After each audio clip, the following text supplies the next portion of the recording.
The next step in our journey with DHCP is to actually get the client to receive an address from our DHCP server. So from this side, things are looking pretty good. And what we'll do now is bring out our client.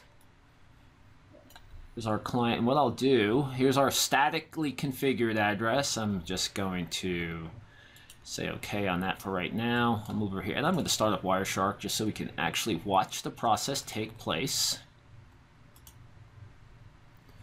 I'll minimize this, go back in here, and now I will tell it to dynamically go get an IP address.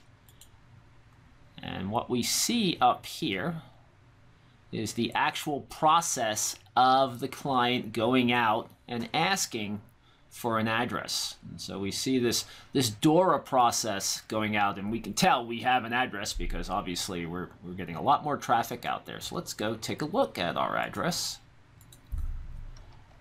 Go to command prompt, do an ipconfig /all, and look at that. There's all the information that we had specified. We have our first number in the IP address range that we specified. There's our default gateway. It tells us who our DHCP server is. There's our DNS server. Get out of here. We'll go back to our server over here and go take a look at our logs. Now there are a couple of logs. We saw this log here. If we open it up and go down to the bottom, we can actually see the process of our server going out there and handing out the IP address to the client coming on. Same thing we saw in Wireshark a little bit earlier. So we can see this file here, and there's actually another file that holds information about client leases.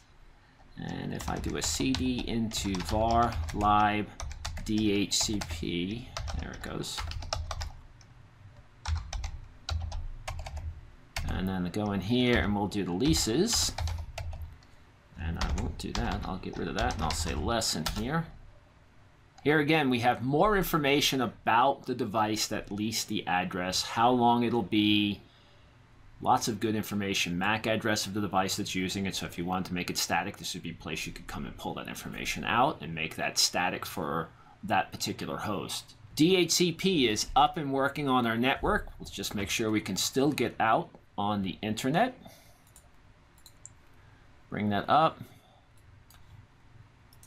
Let's go out here.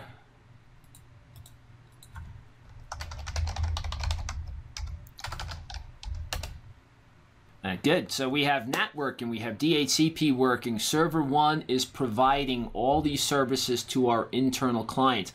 Good time to snapshot right here and hold on to that information. Next, we'll be going and looking at securing some of the other services that are available in next week's lectures.